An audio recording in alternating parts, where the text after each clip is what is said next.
ഈ ക്രൈസ്റ്റ് ഫെലോഷിപ്പിലൂടെ ഇങ്ങനെ ഒരു സൂം മീറ്റിംഗിൽ ദൈവം ഇങ്ങനെ ഒരു അവസരം തന്നതിനായി ദൈവത്തിന് നന്ദി പറയുന്നു. ഞാനിവിടെ പറയാൻ ആഗ്രഹിക്കുന്ന ഒരു വചനം എന്ന് പറയുന്നത് ഫിലിപ്പിയർ 1-ാം അധ്യായം അതിന്റെ 9 മുതൽ 11 വരെയുള്ള വാക്യങ്ങളാണ്.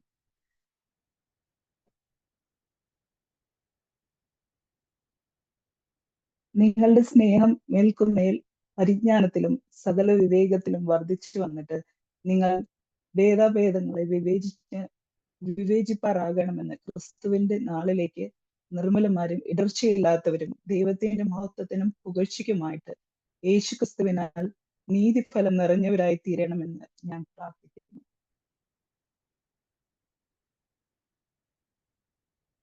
ക്രിസ്തുവിന്റെ നാളിലേക്ക് ഇവിടെ ഈ വചനത്തിലൂടെ പൗലോസിന്റെ പ്രാർത്ഥനയാണ് നമുക്ക് കാണാൻ പറ്റുന്നത്. ക്രിസ്തുവിന്റെ നാളിലേക്ക് നമ്മൾ ഇടർച്ചയില്ലാത്തവരായി അവിശ്വാസത്തിൽ ഉറപ്പും ധൈര്യമുള്ളവരായിരിക്കണം. അതാണ് ഈ വചനത്തിലൂടെ നമുക്ക് കാണാൻ പറ്റുന്നത്. വിശ്വാസ ജീവിതത്തിലെ പല പ്രതികൂലങ്ങളായ പല കാറ്റുകളും നമ്മുടെ ജീവിതത്തിൽ പലതും നമ്മൾ നേരിട്ടാലും അതിലെല്ലാം ഉറപ്പും ധൈര്യമുള്ളവരായി ആ ക്രിസ്തുവിന്റെ അവിശ്വാസത്തിൽ ഇടർച്ചയില്ലാത്തവരായി നമ്മൾ നിലനിൽക്കണം.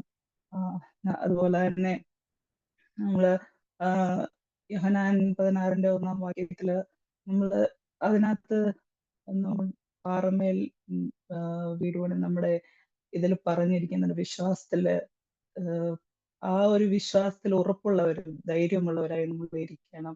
നമ്മൾ ആ വചനം നമ്മുടെ ആഴത്തിൽ വേരൂന്നിയാൽ മാത്രമേ നമുക്ക് ആ ഒരു ഇതിൽ മുന്നോട്ട് പോകാൻ സാധിക്കുകയുള്ളൂ. അല്ലെങ്കിൽ നമ്മൾ പതറിപ്പോകുന്നവരായിട്ട് നമുക്ക് മുന്നോട്ട് പോകാൻ സാധിക്കാത്ത വിധത്തില് നമുക്ക് നമ്മുടെ ജീവിതാനുഭവങ്ങളിലൂടെ നമ്മൾ ആ ഒരു അവസ്ഥയിലേക്ക് പോകും. പക്ഷെ ദൈവം നമ്മളെ വിളിച്ചിരിക്കുന്ന ആ വിളിയില് ഉറപ്പും ധൈര്യമുള്ളവരായി നമ്മുടെ ലക്ഷ്യം ആ ഒരു നിത്യജീവനിലേക്ക് നമ്മളെ കൊണ്ടുവന്ന് ആ ഒരു ഇതിനുവേണ്ടി നമ്മൾ ആ ഒരു ഇത് മാത്രമാണ് നമ്മുടെ ലക്ഷ്യമായിരിക്കേണ്ടത്. ആ ഒരു ഉറപ്പും ധൈര്യമുള്ളവരായി വിശ്വാസ ജീവിതത്തിൽ ഇടർച്ചയില്ലാത്തവരായി നമ്മൾ ജീവിക്കണമെന്നാണ് ഈ ഒരു വോക്ക് വിത്ത് ജീസസ് എന്ന ഈ ഒരു ഇതിലൂടെ എനിക്ക് പറയാനുള്ളത്. എന്റെ ജീവിതാനുഭവങ്ങളിലൂടെ കർത്താവ് എന്നെ വെളിപ്പെടുത്തിയ ഒരു കാര്യം, എന്റെ ജീവിതത്തില് എന്റെ മോൻ ഈ ലോകത്ത് നിത്യതയിൽ ചേർക്കപ്പെട്ടപ്പോൾ എന്റെ ജീവിതത്തില് കർത്താവ് എനിക്ക് തന്ന ഒരു കാഴ്ചപ്പാട്, ആ നിത്യതയുടെ ആ വെളിപ്പാട് എനിക്ക് കർത്താവ് കാണിച്ചു തന്നു. ആ ഒരു ലക്ഷ്യം നമ്മുടെ ജീവിതത്തിൽ നമുക്ക് ഏതൊക്കെ അവസ്ഥയിൽ കൂടി നമ്മൾ കടന്നുപോയാലും ആ ഒരു വിശ്വാസ ജീവിതത്തിൽ ഉറപ്പും ധൈര്യമുള്ളവരായി അതിലിടറി പോകാതെ ദൈവത്തിന് വേണ്ടി നിലനിൽക്കുന്നവരായി മുന്നോട്ട് നമുക്ക് പോകാം. അതിനുവേണ്ടി എല്ലാവരും പ്രാർത്ഥിക്കുക. ഒരു ലക്ഷ്യത്തോടെ നമുക്ക് മുന്നോട്ട് പോകാം.